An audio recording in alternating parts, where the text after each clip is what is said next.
The Pied Piper of Hamelin by Robert Browning. Hamelin, towns of Brunswick.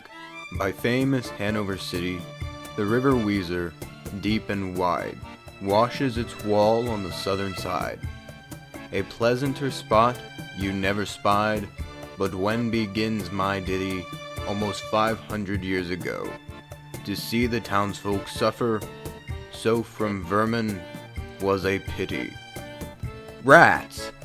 They fought the dogs, and killed the cats, and bit the babies in the cradles, and eat the cheese out of the vats, and lick the soup from the cook's own ladles, split open the kegs of salted sprats, made nests inside men's Sunday hats, and even spoiled the women's chats by drowning their speaking with shrieking and squeaking in 50 different sharps and flats.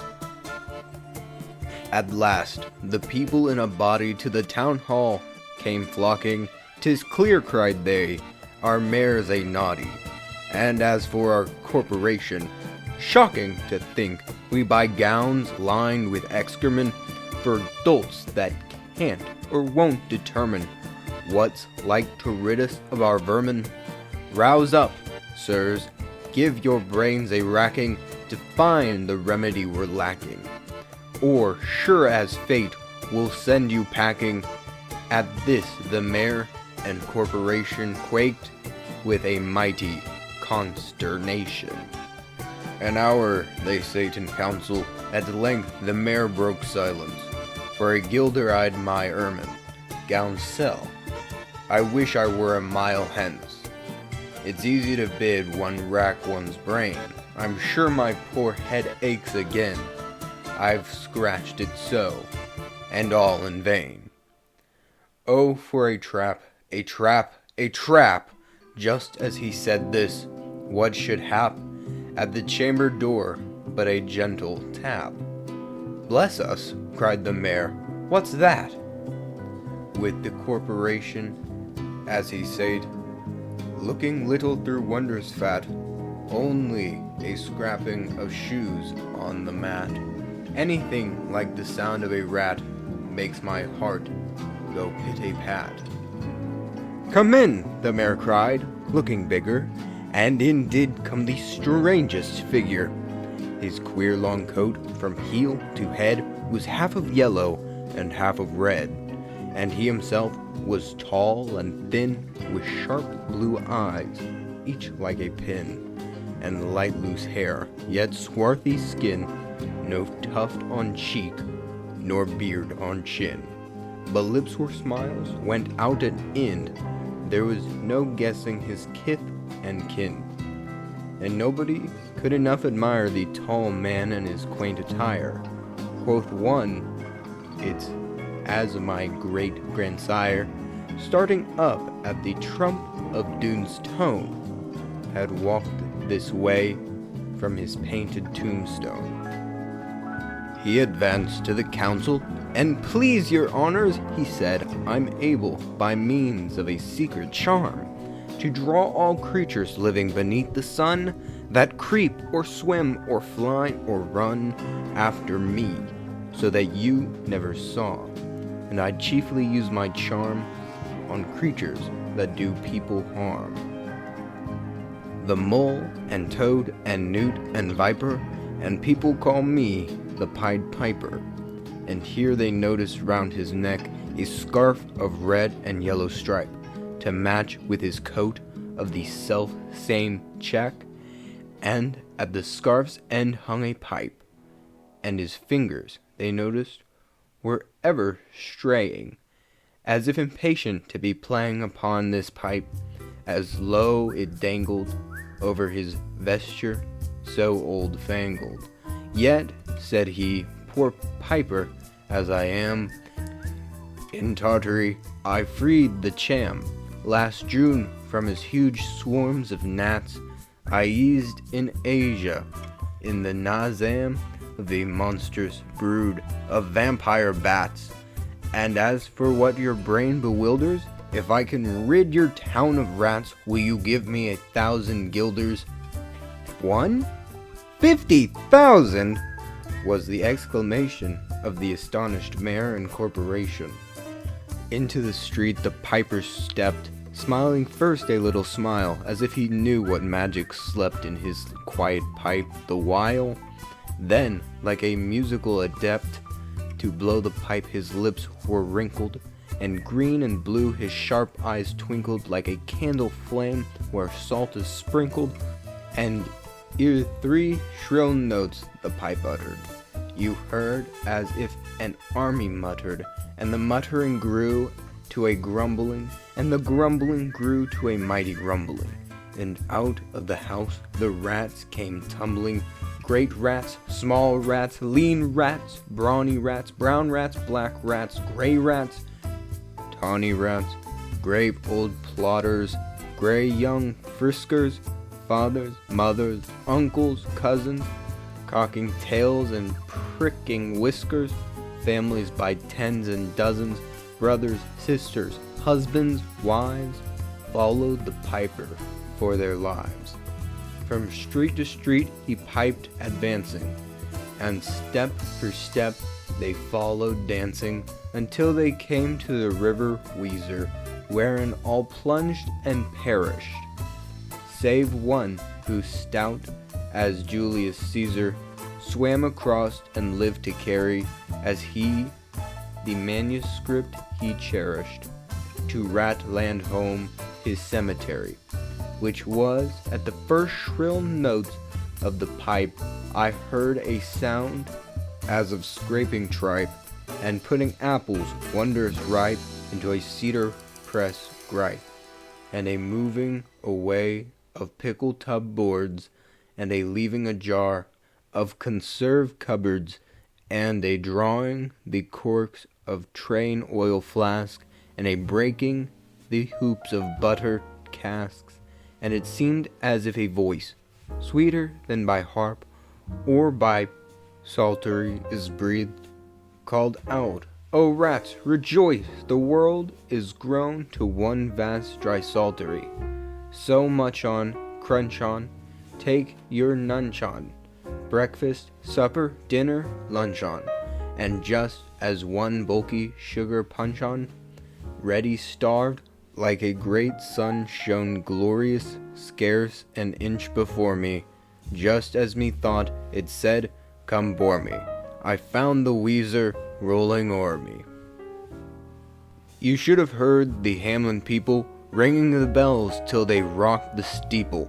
Go, cried the mayor, and get long poles, poke out the nests and block up the holes, consult with the carpenters and builders, and leave in our town not even a trace of the rats, when suddenly up the face of the piper perked in the marketplace with a fist, if you please, my 1,000 guilders.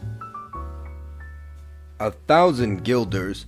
The mayor looked blue, and so did the corporation too, for council dinners made rare havoc with claret, moselle, vin de grave, hock, and half the money would replenish their cellar's biggest butt with Rhenish. To pay this sum to a wandering fellow with a gypsy coat of red and yellow, beside, quoth the mayor with a knowing wink, our business was done at the river's brink. We saw with our eyes the vermin sink, and what's dead can't come to life, I think. So, friend, we're not the folks to shrink from the duty of giving you something for drink. Ain't a matter of money to put in your poke, but as for the guilders, what we spoke of them, as you very well know, was in joke. Beside, our losses have made us thrifty. 1,000 guilders. Come, take 50. The piper's face fell, and he cried, no trifling! I can't wait. Besides, I've promised to visit by dinner time Baghdad, and accept the prime of the head cook's pottage, all he's rich in, for having left in the Gavilan's kitchen of a nest of scorpions no survivors. With him I proved no bargain diver. With you, don't think I'll bait a stiver, and folks who put me in a passion may find me pipe after another fashion. How, cried the mayor, I think I'll brook being worse treated than a cook, insulted by a lazy rabble, with idle pipe and vesture piebald? You threaten us, fellow, do your worst, blow your pipe there till you burst. Once more he stepped into the street, and his lips again laid his long pipe of smooth straight cane, and ere he blew 3 notes, such sweet, soft notes, as yet musicians cunning never gave the enraptured air. There was a rustling that seemed like a bustling of merry crowds, rustling at pitching and hustling. Small feet were pattering, wooden shoes clattering, little hands clapping, and little tongues chattering, and like fowls in a farmyard when barley is scattering, out came the children running, all the little boys and girls, with rosy cheeks and flaxen curls, and sparkling eyes and teeth like pearls, tripping and skipping, ran merrily after the wonderful music, with shouting and laughter. The mayor was dumb, and the council stood as if they were changed into blocks of wood, unable to move a step or cry to the children merrily skipping by, could only follow with the eye that joyous crowd at the piper's back. But now the mayor was on the rack, and the wretched council's bosom beat, as the piper turned from the high street to where the Weser rolled its waters right in the way of their sons and daughters. However, he turned from south to west, and to Koppelberg Hill his step addressed, and after him the children pressed. Great was the joy in every breast. He never can cross that mighty top. He's forced to let the piping drop, and we shall see our children stop, when lo, as they reaching the mountain side, a wondrous portal opened wide, as if a cavern was suddenly hollowed, and the piper advanced, and the children followed, and when all were in the very last, the door in the mountainside shut fast. Did I say all? No, one was lame, and could not dance the whole of the way. And in after years, if you would blame his sadness, he was used to say, "It's dull in our town since my playmates left. I can't forget that I'm bereft all the pleasant sights they see, which the piper also promised me. For he led us," he said, "to a joyous land, joining the town and just a hand, where waters gushed and fruit trees grew, and flowers put forth a fairer hue, and everything was strange and new. The sparrows were brighter than peacocks here, and their dogs outran our fallow deer, and honeybees had lost their stings, and horses were born with eagle's wings, and just as I felt assured my lame foot would be speedily cured, the music stopped, and I stood still, and found myself outside the hill, left alone against my will, to go now limping as before, and never hear of that country more. Alas, alas for Hamelin, there came into many burghers' pate a text which says that heaven's gate opes for the rich as easy as rate as the needle's eye takes a camel in. The mayor sent east, west, north, and south to offer the piper, by word of mouth, wherever it was men's lot to find him, silver and gold to his heart's content, if he'd only return the way he went, and bring the children behind him. But when they saw 'twas a lost endeavor, and piper and dancers were gone forever, they made a decree that lawyers never should think their records dated duly, if after the day of the month and year these words did not as well appear. And so, long after what happened here, on the 22nd of July, 1376, and the better in memory to fix the place of the children's last retreat, they called it the Pied Piper Street, where anyone playing the pipe or tabor was sure for the future to lose his labor, nor suffered they hostelry or tavern to shock with mirth a street so solemn. But opposite the place of the cavern they wrote the story on a column, and on the great church window painted the same, to make the world acquainted how their children were stolen away.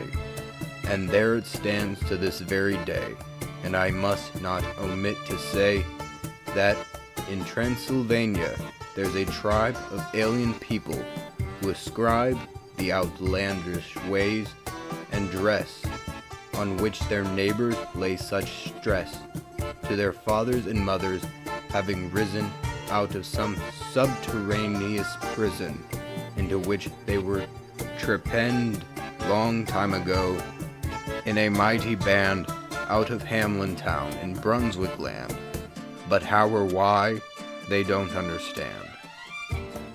So, Willie, let you and me be wipers of scores out with all men, especially pipers, and whether they pipe us from rats or from mice, if we've promised them aught, let us keep our promise.